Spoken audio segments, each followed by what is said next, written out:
Hey everyone, welcome back to the deep dive.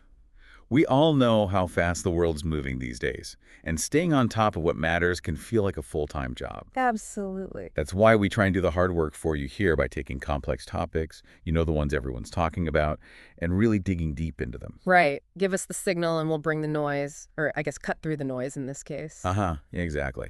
So today we're going to be talking about AI and knowledge management, and more specifically, we're going to be looking at the ethical side of using AI in knowledge management systems. Yeah, this is definitely a topic that's moving quickly from, the theoretical to the very, very practical.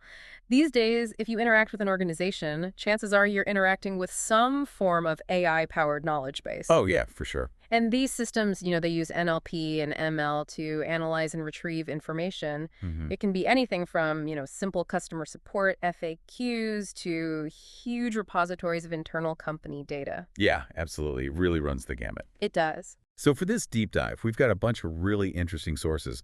And what we're going to do is try and figure out what are the biggest ethical questions when it comes to using AI in knowledge management. Right. We're going to look at what the experts are saying, what potential problems they're identifying, and most importantly, we're going to try and come up with some practical advice for organizations that want to use AI responsibly. Exactly. So let's jump right in. One of the things that came up again and again in our research was the question of data privacy and security. Yeah, that's a huge one. I mean, you can't really have a conversation about AI without talking about data. Right. Right. These AI knowledge bases, they depend on having access to large amounts of data to work properly. And some of that data can be very sensitive, like personal details about customers or confidential company information, things like that. Yeah, and I think what makes it even more complex is that these AI systems, they don't just use data, they learn from it, Right. right? Absolutely. That's machine learning in a nutshell. The more data you feed these systems, the more they learn and the better they get at their tasks. Exactly. But then the question becomes, okay, if they're learning from this data, how do we make sure that people's privacy is being protected? Right, and that's where things get really interesting. So our sources, they highlighted a couple of key principles that organizations need to keep in mind. The first one is something called user consent and transparency. Okay, so break that down for us. What does that mean?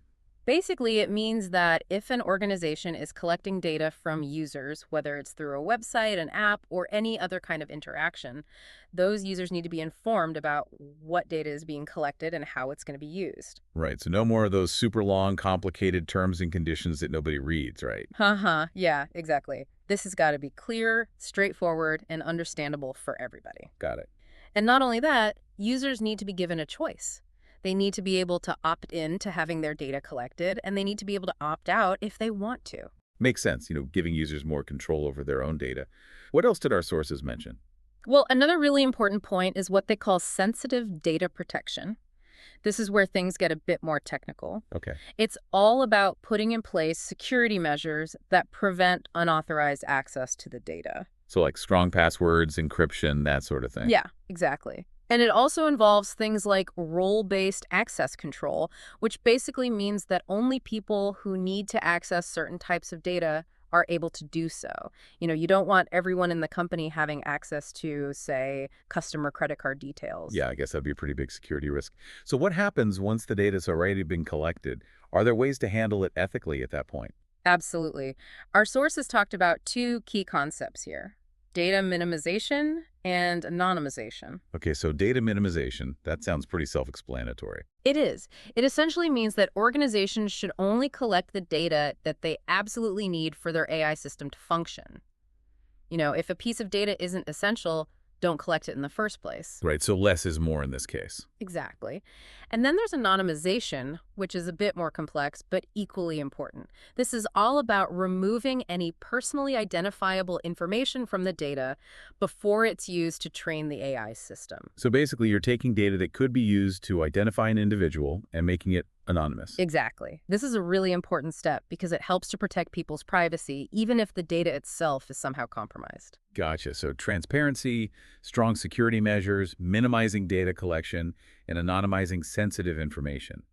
These all seem like really important steps for organizations to take. They are, and they're all part of what we're calling responsible AI implementation. Okay, now let's move on to another big concern that came up in our research, the question of accuracy and potential for biased outcomes. Right. And this is where things get really interesting because it's not just about making sure the AI system is working properly. Hmm. It's also about making sure that the information it's providing is accurate and unbiased. Yeah, and I think this is really important because people tend to trust AI. They see it as this objective, impartial source of information. I agree, and that's why it's so important to be aware of the potential for bias, because these AI systems, they're learning from the data they're given, and if that data is biased in some way, the AI system is going to reflect those biases. Yeah, that makes sense, but how do we actually make sure that these systems are providing accurate and unbiased information? Well, one of the most important things that our sources talked about was the need for regular audits of the AI knowledge base. Audits. Yeah, so basically what that means is that someone or a team of people needs to go through the content in the AI knowledge base on a regular basis and make sure that it's still accurate and up to date. Oh, okay, so it's like a fact-checking process. Yeah, exactly. And it's also about making sure that the information is presented in a fair and unbiased way. Right, so it's not enough just to have the right information. Hmm. You also need to make sure that it's being presented in a way that doesn't favor any particular group or viewpoint. Right, exactly. And another thing that our sources emphasized is the importance of using what they call representative training data. Representative training data, what does that mean? It means that the data that's used to train the AI system should reflect the diversity of the people who are going to be using it. Okay, so if you're building an AI system that's going to be used by people from all over the world, you need to make sure that the data you're using to train it comes from all over the world as well. Exactly. So we're trying to avoid situations where the AI system is biased towards a certain group of people. Right, because if you train an AI system on data that's only from one demographic, you run the risk of it not working as well for people from other demographics. Yeah, and that could have some serious consequences, especially if the AI system is being used for things like making hiring decisions or granting loans. Absolutely. So regular audits and representative training data, those are two really important things for organizations to focus on. Okay, now let's move on to the third big area that our sources highlighted, and that's the need for what they call traceable knowledge. Right. This is all about transparency and accountability. Okay. So when an AI system provides an answer or makes a recommendation, it's important for users to be able to understand where that information came from and why the AI system came to that conclusion. Right, I think this is really important because sometimes AI systems can be wrong. They can make mistakes. Absolutely. And when they do make mistakes, it's important for users to be able to understand why that happens so that they can take appropriate action. Yeah, I guess it's also about building trust, right? Yeah, if users can see that the AI system is transparent and accountable, they're more likely to trust the information that it's providing. So what are some of the specific things that organizations can do to make their AI systems more transparent? One of the things our sources talked about was the idea of providing users with access to what they called sourced data. Source data, what is that? Basically, it means that when an AI system provides an answer, it should also provide links to the original documents or data sources that it used to come up with that answer. Oh, okay, so it's like providing a bibliography or a footnote? Yeah, exactly. And that way, users can go back and check the original sources for themselves if they want to. That makes sense. And then there's also this idea of authoring of data by experts, right? Right. So this is all about making sure that the information that the AI system is using is actually reliable and accurate in the first place. Okay. And one of the best ways to do that is to have human experts involved in the process. So this could involve having experts create or review the content that's going to be used in the AI knowledge base. Right, so it's like having a team of editors or fact checkers. Exactly. And that can really help to improve the quality and the reliability of the information that the AI system is providing. Okay, so source data and authoring of data by experts. Those are two more important things for organizations to consider. They are. And, as we've been talking, I think it's become clear that all of these things, data privacy, accuracy, transparency, they're all interconnected. Yeah, You absolutely. can't really talk about one without talking about the others. Right, so it's all part of this bigger picture of responsible AI implementation. Exactly. And I think it's worth emphasizing that, we've been focusing on knowledge management in this episode. Right. But these same principles apply to any application of AI, whether it's medical diagnosis, financial modeling, self-driving cars, you name it. Oh, yeah, absolutely. AI is becoming increasingly pervasive in our lives, and it's important to think about the ethical implications of that. It is, and it's not just about avoiding potential harm. It's also about making sure that we're using this incredibly powerful technology for good. Right, so how do we do that? How do Yeah. we make sure that AI is being developed and used in a way that benefits humanity? That's a really big question, and it's one that I don't think anyone has a definitive answer to yet. But I do think that it's a question that we all need to be asking ourselves. Yeah, definitely. And I think it starts with recognizing that AI is not some kind of magical solution to all of our problem. Hmm.